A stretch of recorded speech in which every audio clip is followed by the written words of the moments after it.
La quatrième loi de l'intimité avec Dieu, c'est la loi du lieu. La loi du lieu. Les intimes ont toujours un endroit où ils se rencontrent. Un endroit où ils peuvent laisser libre cours à leur amour, à leur communion, à leur relation. Il en est de même pour nous également aujourd'hui. Nous avons et nous devons avoir des lieux. Écoutez ce que Jésus dit à ses disciples. Dans Matthieu 6, il leur dit, lorsque tu pries, entre dans ta chambre, ferme ta porte. Il leur apprend la notion du secret. Celui qui veut prier doit avoir un lieu secret. Ce lieu peut être physique, mais il peut aussi être spirituel. Le secret de ton cœur. On peut être en public, mais avoir une communion avec Dieu, dans le secret de son cœur, en train d'invoquer Dieu. Parce qu'il est notre intime, Dieu est partout. Mais écoutez ce que la Bible déclare dans Marc 1,35. Il est écrit ceci. Vers le matin, pendant qu'il faisait encore très sombre, il se leva et sortit pour aller dans un lieu désert où il se mit à prier. On parle de Jésus. Pendant qu'il faisait encore très sombre, il se retirait dans un lieu désert, vers le matin, très sombre. Et il allait pour communier avec Dieu avant de commencer sa journée. Lisons encore un autre passage. Dans Marc 14, verset 32. Marc 14, 32. Ils allèrent ensuite dans un lieu nommé Gethsémane. Et Jésus dit à ses disciples, asseyez-vous ici pendant que je prierai. Gethsémane n'était pas un lieu mystérieux, c'était un lieu qu'ils connaissaient. Et il leur dit, asseyez-vous pendant que moi je vais aller prier. Et vous savez tous que Gethsémane était le lieu où Jésus, en priant, il a lutté pendant quelques instants avec l'idée sur laquelle il devait se sacrifier pour le monde. Et là, sa sueur se transformait en grumeaux de sang. Mais un lieu, un lieu. Et lisez avec moi encore dans Luc 21, verset 37. Pendant le jour, Jésus enseignait dans le temple. Et il allait passer la nuit au mont dit des Oliviers. Il allait passer la nuit au mont dit des Oliviers. Et c'est là qu'il passait son temps. Bien sûr, avant de revenir enseigner dans le temple le matin, il passait du temps dans la prière avant de se lever. Écoutez ceci, mes frères et mes sœurs. Les intimes ont un lieu. La loi du lieu est très importante. C'est pourquoi vous devez créer un environnement. C'est pourquoi ici, il y a la notion, la notion même d'être comme un aigle, c'est d'avoir un lieu où vous montez en prière. Vous avez un lieu secret où vous vous retrouvez dans la solitude, car l'intimité demande un environnement. C'est pourquoi, mes frères et mes sœurs, les intimes du Cantique des Cantiques avaient un lieu où ils laissaient libre cours à leurs expressions amoureuses. Mais c'est pourquoi aussi, nous devons avoir le lieu où nous nous exprimons avec Dieu, où nous laissons libre cours à nos besoins, à notre désir. Écoutez ceci, mes frères et mes sœurs, l'intime qui n'a pas un lieu de rencontre avec Dieu, il compromet l'intimité avec le Père. Nous devons avoir un lieu, à la maison, quelque part, ailleurs, mais vous devez avoir un lieu où vous allez rencontrer le Père dans la solitude de votre intimité. Amen.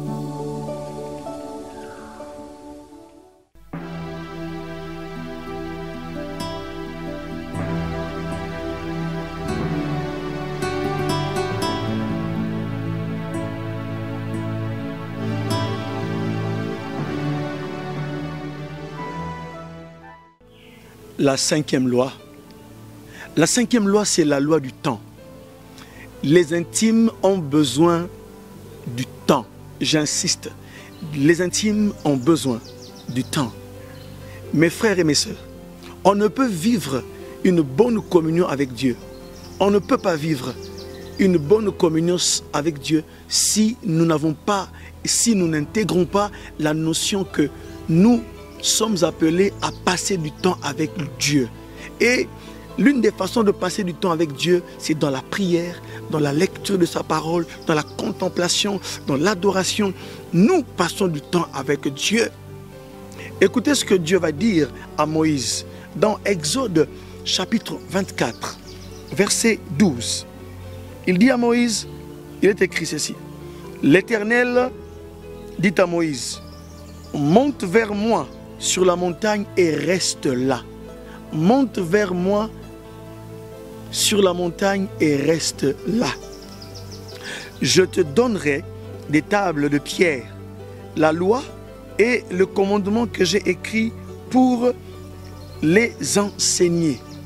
Moïse monta alors sur la montagne et vous lirez chapitre 24, 25, 26, 27, 28, 29, 30, 31.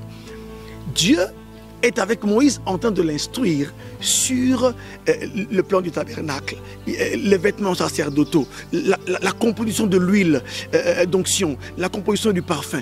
Dieu était en train de l'instruire parce qu'il passait du temps avec Moïse. Mais vous remarquerez que à partir du chapitre 32, la Bible dit que le peuple vit que Moïse tardait. La compréhension des choses n'est pas la même. Eux ont estimé que Moïse tardait. Mais Dieu n'a pas estimé qu'il tardait parce qu'il avait besoin de passer du temps avec Moïse. Il y a des choses, pour que Dieu vous les communique, vous devrez passer du temps avec lui. Il y a des révélations, il y a une dimension de la présence de Dieu. Pour que vous puissiez la capturer, pour que vous puissiez la vivre, vous devrez passer du temps avec Dieu.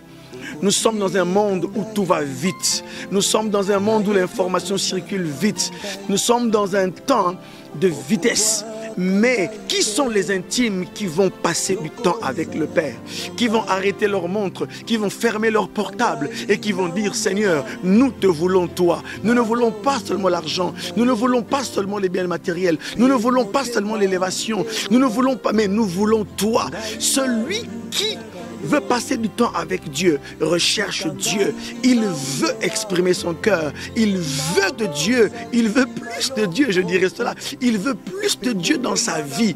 C'est pourquoi les intimes n'ont qu'un seul désir, ils ont le désir de rester, de demeurer dans la présence de Dieu. Mes frères et mes sœurs, passer du temps, cette loi, la loi du temps, demande pour nous la fidélité.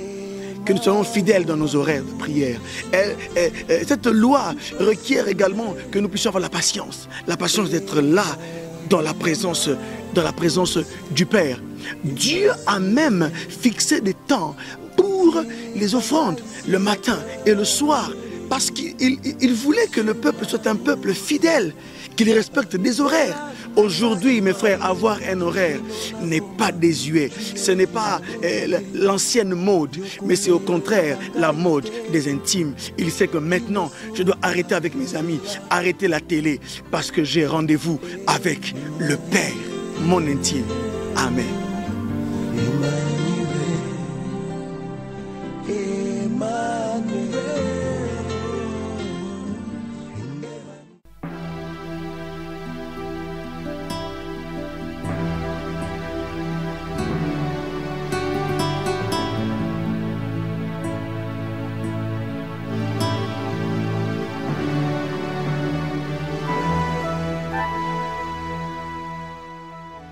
La sixième loi, la loi de l'État. La loi de l'État. Lorsque les intimes ont un rendez-vous, chacun d'eux est dans une disposition. Quand je parle de l'État, c'est une disposition intérieure, extérieure, avec laquelle nous venons auprès de l'autre pour avoir un moment privilégié, un moment particulier, un moment de choix, un instant rare avec celui que l'on aime. Écoutez ce que dit le psaume 15. Psaume 15, psaume de David, verset 1. Éternel, qui séjournera dans ta tente? Qui demeurera sur ta montagne sainte? Celui qui marche dans l'intégrité, qui pratique la justice et qui dit la vérité selon son cœur. Il ne calomnie pas de sa langue. Il ne fait pas de mal à son prochain et ne jette pas le déshonneur sur ses proches. Il repousse celui qui est méprisable à ses yeux, mais il honore ceux qui craignent l'Éternel. C'est dans un certain état qu'il vient se présenter. Qui séjournera dans ta tente? C'est une personne qui est dans un tel état, une telle disposition. La meilleure disposition avec laquelle l'intime peut se présenter au-devant du Père, c'est la sainteté. Dieu a dit à Moïse, lorsque les sacrificateurs viendront devant de moi, je veux qu'ils aient une tiare sur laquelle est inscrite sainteté à l'Éternel. Dieu a dit, vous serez saints, car je suis saint. C'est pourquoi, mes frères et mes sœurs, la plus grande, la première des dispositions, c'est d'abord la sainteté. Être saint, l'état dans lequel nous devons nous présenter au devant de Dieu, c'est la sainteté.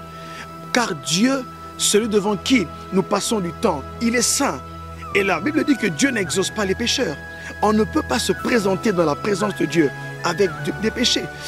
Bref, on ne peut pas vivre une vie de péché.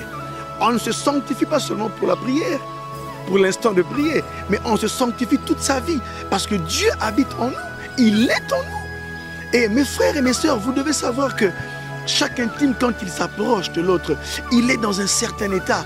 Et la deuxième chose, c'est que vous devez vous approcher avec la pensée de plaire à l'autre, de plaire à Dieu. Et vous devez savoir que si votre état ne correspond pas à celui de Dieu, la présence de Dieu ne vous sera pas accessible. Vous allez prier, mais vous n'allez pas pénétrer les dimensions. Ceux qui veulent encore aller dans d'autres dimensions avec Dieu, ils doivent être saints dans toutes leurs conduites. C'est pourquoi la Bible dit, tu seras entièrement consacré à l'Éternel. Pourquoi? Parce que il n'y a que ceux qui sont consacrés, qui peuvent aller dans l'intimité de Dieu. Car le Dieu devant qui nous approchons, il est un Dieu saint, il est saint. Habakkuk dit, tes yeux sont trop purs pour voir l'iniquité. Intime du Seigneur, soyez saints. Amen.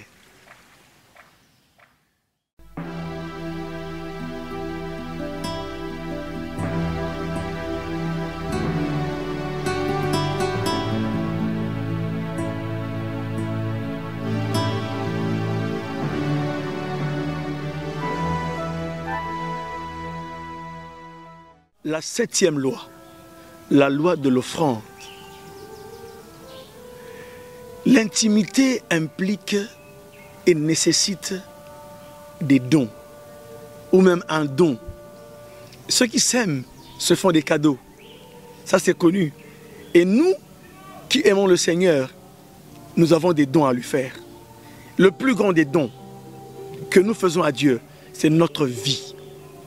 Car dans Romains 12, verset 1, l'apôtre Paul dit ceci aux Romains. Je vous exhorte par les compassions de Christ à offrir vos corps comme un sacrifice vivant, saint et agréable à Dieu, ce qui sera de votre part un culte raisonnable. Écoutez mes frères et mes sœurs, il faut avoir la notion du don, se donner. C'est pourquoi même lorsque on passe du temps, c'est un don. C'est pourquoi mes frères et mes sœurs, même lorsque on est dans la sanctification, c'est un don de sa vie. On sacrifie certaines choses parce que nous avons besoin de donner quelque chose à Dieu. C'est la loi du don. Lisons dans Jacques, chapitre 2, versets 21 à 23. Il est question d'Abraham. Abraham, notre père, ne fut-il pas justifié par les œuvres pour avoir offert son fils Isaac sur l'autel? Pour avoir offert son fils Isaac sur l'autel. Vous comprendrez l'implication tout à l'heure. Tu vois que la foi agissait avec ses œuvres et que par les œuvres, sa foi fut rendue parfaite. Là, le verset 23 nous intéresse. Ainsi s'accomplit ce que dit l'Écriture. Abraham crut à Dieu et cela lui fut compté comme justice. Lisez la fin. Et il fut appelé ami de Dieu. On peut dire il fut appelé intime de Dieu. Pourquoi? Parce qu'il y a eu un sacrifice. Et Dieu dira, quand vous lisez Genèse, il dira à Abraham, ne sacrifie pas Isaac. Lorsque Abraham a porté la main sur Isaac, il dit, non, je vois maintenant que tu ne peux rien me refuser. C'est ça, la 7e loi, la loi du don. Et Dieu a testé Abraham, il l'a mis à l'épreuve en disant, offre-moi Isaac, ton unique. Et c'est pourquoi, ici mes frères et mes sœurs, le vrai intime, est un bâtisseur d'autel. Il sait offrir à Dieu même ce qui est cher. Au-delà de sa vie, il sait aussi faire des dons à Dieu. Et à chaque don fait à Dieu, sachez que Dieu gagne une partie de notre cœur. Chaque don fait à Dieu, Dieu je dirais, il entre guillemets nous possède encore. Il prend une part de notre cœur, une part, on lui sacrifie notre égoïsme. On est dans la logique de l'intimité. C'est pourquoi je finis en disant ceci. Les intimes, Dieu vous appelle dans sa présence. On a cité les 7 lois et que Dieu vous aide à entrer dans une autre dimension de l'intimité, dans son intimité. Sachez passer du temps avec lui. Apprenez son langage. Apprenez à être transparent. Dieu est le Dieu des intimes. C'est l'heure des intimes. Que Dieu vous bénisse.